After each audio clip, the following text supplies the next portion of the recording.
Ano ang pinagkaiba ng grace at ng mercy? Anong pinagkaiba ng biyaya at ng habag? Pag-usapan po natin yan sa devotion natin na ito. Magandang araw po sa bawat isa sa inyo. Welcome back to our 365 Daily Devotions Seminary Edition. Gusto ko po naman batiin si Abigail Bratos, Antonio Sarmiento, and Alfredo Chongson. Maraming salamat po sa inyong pagiging supportive dito sa ating channel. Now, yung pag-aaralan po natin ngayon ay patungkol po sa mercy, awa, habag. Ano ba yung mercy? Mercy is God's tender expression of goodness toward those who are suffering, weak, or in distress. Unlike grace, which gives us what we don't deserve, mercy withholds the judgment or punishment we do deserve. It is God's heart moving toward the broken, the guilty, and the needy. Throughout Scripture, God shows Himself as a rich in mercy. So, sa Bible po, laging inihahayag ng Diyos yung kanyang sarili bilang mahabagin, maawain. Siya ay mayaman, sagana, sa habag. So, throughout Scripture, God shows Himself as a rich in mercy, a Father who is not quick to anger, but delights in compassion. In Jesus, the mercy of God is displayed fully, healing the sick, forgiving sinners, and welcoming the weary. His mercy meets us where we are and lifts us up in love. Sabi po sa Ephesians chapter 2 verse 4, "But because of His great love for us, God who is rich in mercy." Sagana po ang ating Diyos sa habag. Subalit napakasagana ng habag ng Diyos at napakadakila ng pag-ibig niya sa atin. Luke chapter 6 verse 36, "Be merciful." Bakit tayo dapat maging mahabagin sa iba? Bakit tayo dapat marunong maawa sa iba? Maging considerate sa iba? Sabi rito, "Just as your Father is merciful." Kasi yung ating Ama na nasa langit ay mahabagin. Maging mahabagin kayo tulad ng inyong Ama na mahabagin. Now, ito po yung mga teachings natin ngayong araw. Number 1 po, we are saved by the mercy and grace of God. Mga kapatid, maraming beses nyo pong maririnig sa mga devotions natin na hindi tayo naliligtas sa pamamagitan ng mabubuti nating gawa. We cannot save ourselves. Tayo po talaga ay patungo sa kapahamakan and we can't do anything about it. Nung nakita tayo ng Diyos na patungo sa kapahamakan at hindi natin kayang iligtas yung ating mga sarili, naawa ang Diyos sa atin, nahabag ang Diyos sa atin. Kaya po tayo naligtas. Ibig sabihin, naligtas tayo kasi kinaawaan ka ng Diyos. Isipin niyo po para tayong nalunod or nasa bangin ng nasa bingit ng kamatayan, nasa bangin na talagang on the way na, mahuhulog ka na sa bangin. Kinahabagan ka ng Diyos. Kaya po tayo naligtas. Sabi po rito sa Titus chapter 3 verse 5, "He saved us not because of righteous things we have done, but because of His mercy." Habag ng Diyos kaya tayo naligtas. He saved us through the washing of rebirth and renewal by the Holy Spirit. Iniligtas niya tayo hindi dahil sa ating mabubuting gawa. Napakalinaw po niyan sa Bible, kaya po wag niyo pong isipin na kaya niyong iligtas ang inyong mga sarili sa pamamagitan ng pagpapakabuti. Kasi kahit anong pagpapakabuting gagawin natin, ay hindi po yan sasapat sa standard ng Diyos. Kaya ang tingin talaga sa atin ng Diyos, lahat tayo mapapahamak. Pero dahil naawa ang Diyos sa atin, nahabag ang Diyos sa atin, kaya tayo nagkaroon ng kaligtasan. So nung nahabag ang Diyos sa atin, isinugo niya si Kristo upang ating maging tagapagligtas. Bakit po? Kasi hindi natin kayang iligtas ang ating sarili. So, we are saved by the mercy and grace of God. Now, sagutin po natin yung tanong, ano bang pinagkaiba ng mercy tsaka ng grace? Magkaiba pa ba yan? Now, yung mercy po kasi, ang basic meaning niyan ay ang Diyos ay maawain. Kaya dito sa definition natin, yung mercy sabi dito, mercy is God's tender expression of goodness toward those who are suffering, weak, or in distress. Pero pwede rin nating i-define yung mercy na kumbaga i-compare sa grace. So, unlike grace which gives us what we don't deserve, mercy withholds the judgment or punishment we do deserve. So yung mercy, ganito po yung mercy. Yung mercy dapat kang parusahan, pero hindi ka pinarusahan ng Diyos. Winithhold niya. Kumbaga, ang dapat ibigay sa iyo ng Diyos dahil nagkasala tayo ay dapat patawan tayo ng parusa. Pero hindi tayo pinarusahan ng Diyos. Mercy po ang tawag doon. Now, yung grace naman, hindi tayo dapat bigyan ng Diyos ng buhay na walang hanggan, na kaligtasan. Pero ibinigay sa atin. Yun naman po ang tinatawag nating grace. Para po sa mas mabilis pang maunawaan, let's say meron sa iyong sumapak, sinuntok ko sa muka. Now, ang dapat mong ibigay doon sa tao na yun ay suntukin mo rin pabalik. No? Pwede mong gantihan. Self-defense. Pero hindi mo ginawa kasi naawa ka. Yun yung mercy. Now, pwede na sanang huminto ka doon hindi ka na gumante, kasi naawa ka, pwedeng, okay, that's it.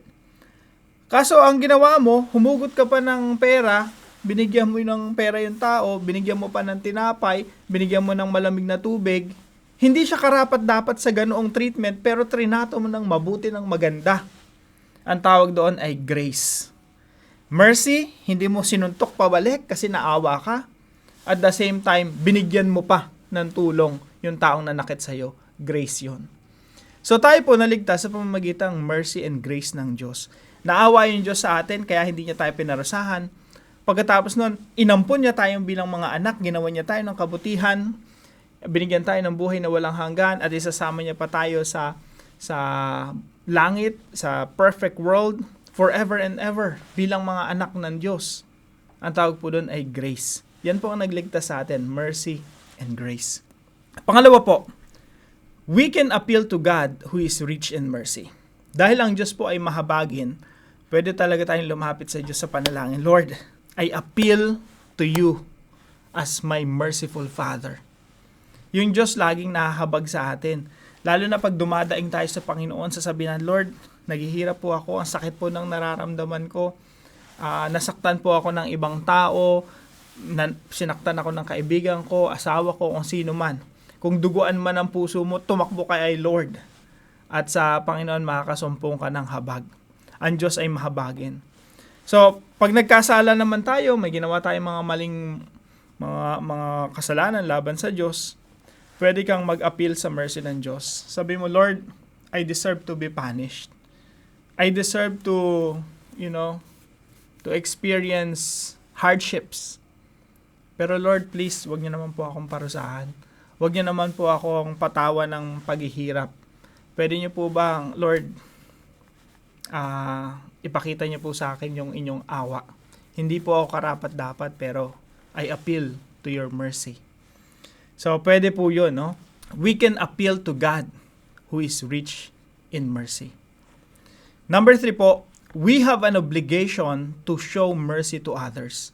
Dahil po tayo kinahabagan ng Diyos, may obligasyon po tayo na kahabagan din ang ibang tao. Sabi nga po rito sa Lucas 6:36, maging mahabagin kayo tulad ng inyong ama na mahabagin.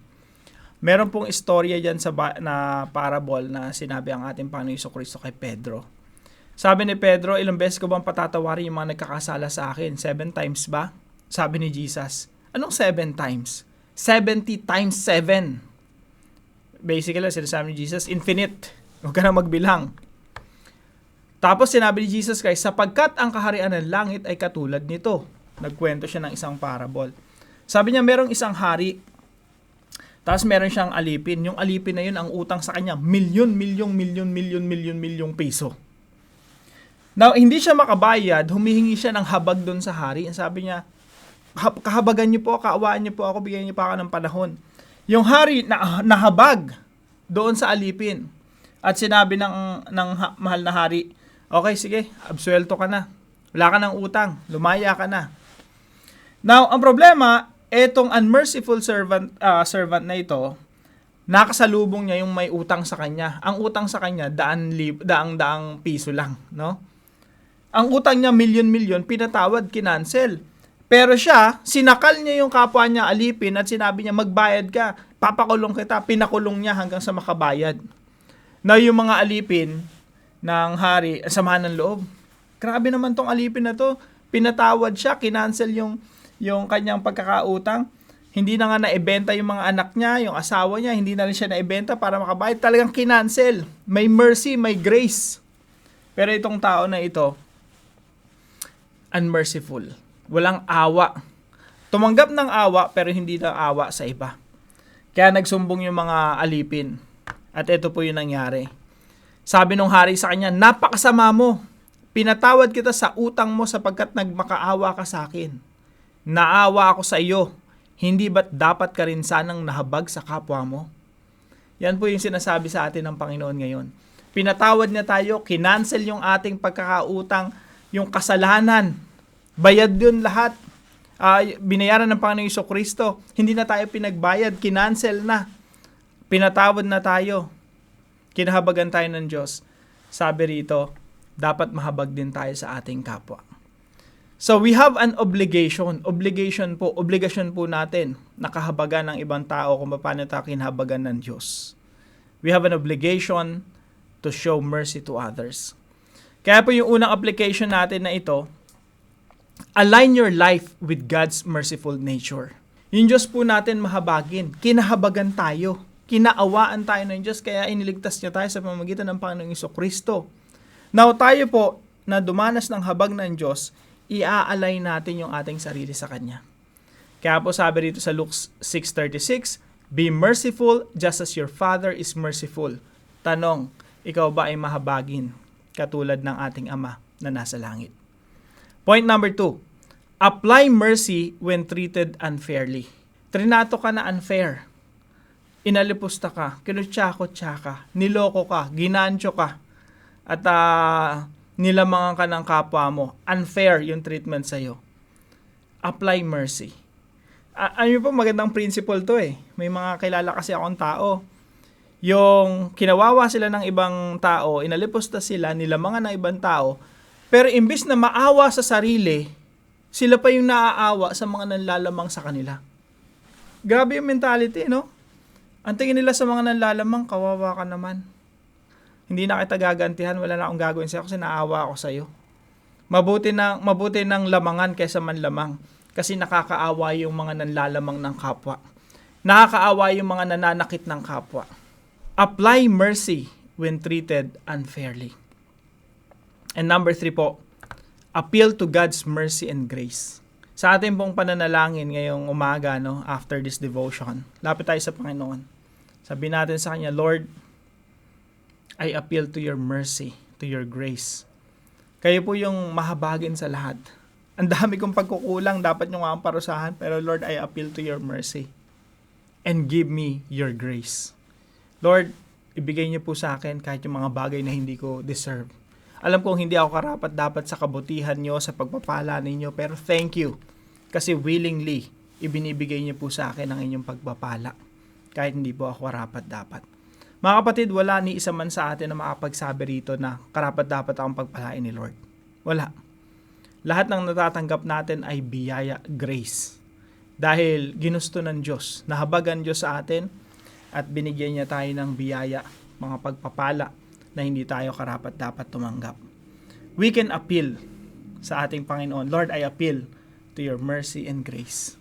Mercy, yun yung dapat parusahan ka ng Panginoon, disiplinahin ka ng Panginoon, paghirapin ka ng Panginoon, pero sabi mo, Lord, I appeal to your mercy. Please, wag niyo nang gawin yon. At the same time, you ask for grace. Lord, pwede niyo po ba akong pagpalain instead? Dapat niyo akong parusahan, pero pwede ba blessing na lang? Hindi dahil mabuti ako, hindi dahil karapat-dapat ako. It's because you are merciful and gracious, and I appeal to your character. So, appeal to God's mercy and grace. Now, para po sa ating discussion, what is your biblical response when you are being treated unfairly? Paano mo ma-apply yung topic natin today about mercy? Tayo po yung manalangin. Merciful Father, I praise you for your deep compassion and kindness toward me. When I was helpless and undeserving, you look on me with mercy. You lifted me out of my misery and gave me new life through Christ. Thank you that your mercy is new every morning. and never runs out. Help me to see others through the same merciful eyes you've shown me. Let me be quick to forgive, eager to help, and slow to judge. May my life reflect your love to those who are hurting. In Jesus' name I pray. Amen and amen.